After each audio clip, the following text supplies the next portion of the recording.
Hi everybody. Today I will be giving my presentation on the artist Viola.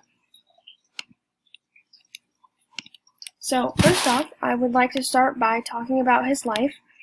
He was born on January 25th, 1951 in New York, New York.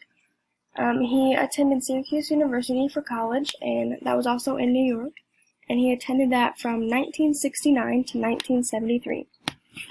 This is where he found his interest in working with video art. Specifically.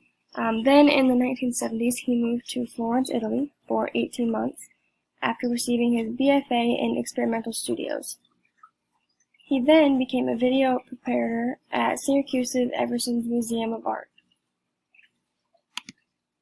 Then, in 1974, he decided to start working independently in Italy, and in Italy, he started working as a technical director of production for one of the first video art studios in Europe, which was Art Tapes 22.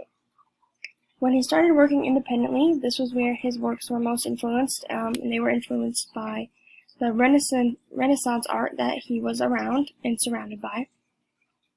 This then became a major source of the visual material that he would use for his later productions and his own artworks. After his independent work, he decided to travel a little bit. He did like to travel a lot.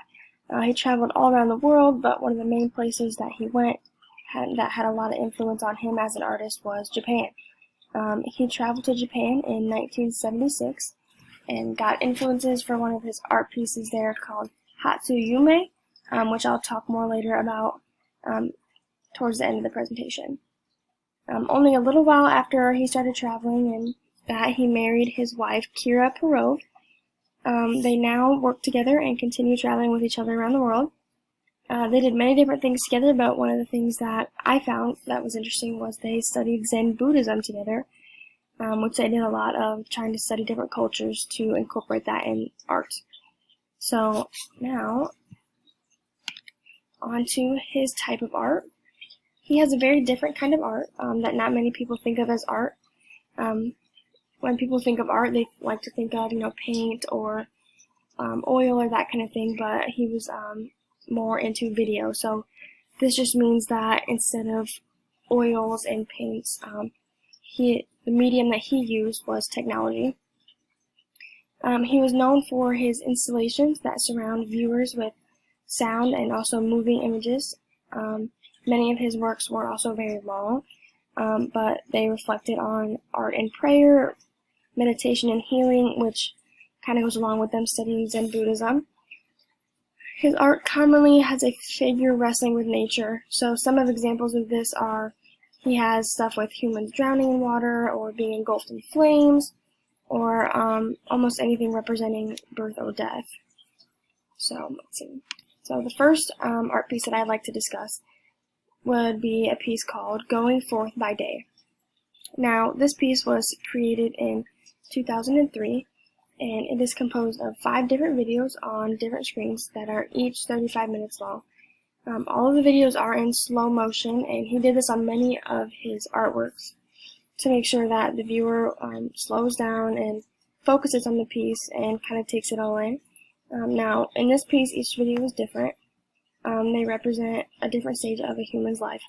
So the different videos are Fire Birth, which represents someone struggling with rebirth. That would be the first one, and then it goes on to The Path. Now this shows a line of people slowly walking through a forest in what looks to be endless. It doesn't show where they're going or where they're coming from. Then we have The Deluge, which shows a large amount of water being pushed through a building, sweeping people up, but some of them seem to be unharmed. So there could be some deeper meaning to that. Then we have The Voyage, and this seems to show an elderly man who is dying, but he's surrounded by his family while his possessions wait for him in a boat. So that could mean that taking those possessions to the afterlife, that kind of thing. Then lastly, there's The First Light, and this is a ghostly spirit which is rising from the water, and there are rescue workers resting beside a pond that the spirit is rising out of. And an element of art that I see in this piece is directional movement, and this is shown when the long line of people are seen walking through the forest in one main direction. And this specifically made me feel like I want to follow those people onto the next screen or think deeper into where they're going and that sort of thing. The second piece of art that I would like to talk about is called The Crossing. And The Crossing was created in 2011, and it's composed of two 10-minute and 57-second looped videos that are displayed on a two-sided screen. So as you can see, on one side of the screen there's a man in water, and specifically what happens on that side of the screen is that they'll walk out and it won't be any water until a drop of water starts to fall, and then it starts pouring down rain and you can't see the figure anymore. Then once the water starts to calm down and stop, the figure is gone. And the other side is very similar as well with the fire. So the man walks on the screen and starts being engulfed from the flames, starting at his feet in very small amounts, and then it continues to go over his whole body until the figure's gone, and then this continues until the fire dies down and the man is gone. So, and this piece is also in extremely slow motion. Like I said, he did like do that with a lot of his pieces. An element of art that I see in this picture is color, and yes, obviously that's very vague, but what I mean is that specifically I'm talking about the contrast of the colors. The contrast between fire and water is very common today, but if you look deeper, you can see the contrast between the warm colors and the cool colors, and these two colors are specifically complementary colors.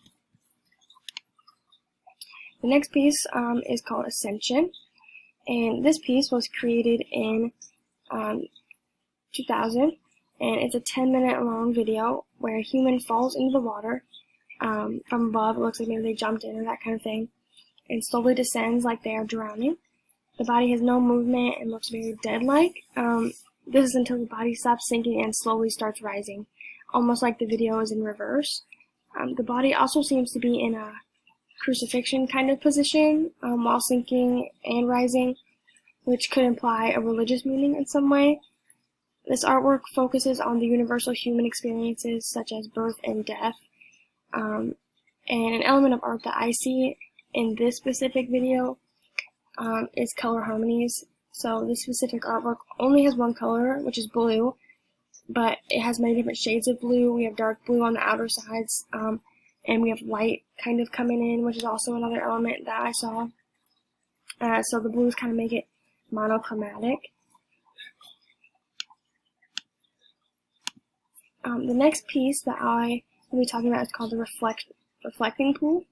This piece was created between 1977 and 1979. This piece is a 7-minute long video, and it describes the baptism into the natural world, but not the natural world as in plant life and nature, but natural as in virtual images and indirect perceptions, which is what Viola would like people to see it as, since he's more towards the techie side of art. An element of art that I saw in this specific piece would be three-dimensional spaces. So I compared this piece to a piece called Reflection by Doho Suh, and it kind of shows the same thing, like the reflection, you can see the person's reflection as well as actually them. The next piece I want to talk about is called the Hatsuyume, which, or First Dream, which I talked about a little bit in his life, that kind of thing, and this piece was created in 1981. This one is a super long video. It's 56 minutes long, but this piece was made when he took a trip to Honshu, which is a small island in Japan, and this video is comprised of many small clips from every day of his trip. So he put his own observations about Japan into this video, so he recorded what he thought was important or what he wanted to remember, that kind of thing. And an element of art that I see in this piece is time and motion, because there are many different videos put into one just to show the whole time he was in Japan. So obviously it doesn't show the whole thing, but it just shows what he thought was most important to him. Okay, and the next piece that I'm going to talk about is called Martyrs. Now, this piece was created in 2003, and it was composed of 4 different videos that are each 7 minutes and 15 seconds long. Each different screen shows a human figure undergoing a different method of torture. So the different methods of torture shown here are being buried alive, hanging with wrists and ankles tied, being engulfed in flames, and hanging while being drenched in water. So an element of art that I saw in this piece was directional force. So all of the 4 different images seem to have a vertical feel to them. Both of the people hanging vertically. They're not laying on a table or anything like that. And the fire seems to either be coming down on the man vertically, or burning upwards in a vertical position. And then the dirt being poured on the man is coming down vertically as well. Then finally, the last piece that I want to talk about here is called Anima. Now this piece was created in 2000, and it's composed of 3 different LCD flat panels. And the 3 different panels show 3 different people, and they show a series of emotions such as joy, sorrow, anger, and fear. And these videos were slowed down to 81 minutes and 31 seconds. So this confused viewers a little bit because he blurred the lines between it being a photograph and a video because it was so slow. And an element of art that I see in this piece is pattern. So at first it doesn't seem like there would be a pattern, but if you look deeper you can see that they all show some kind of emotion as they rotate through the different emotions. Okay, so this concludes my presentation. Here are my works cited, and thank you for listening.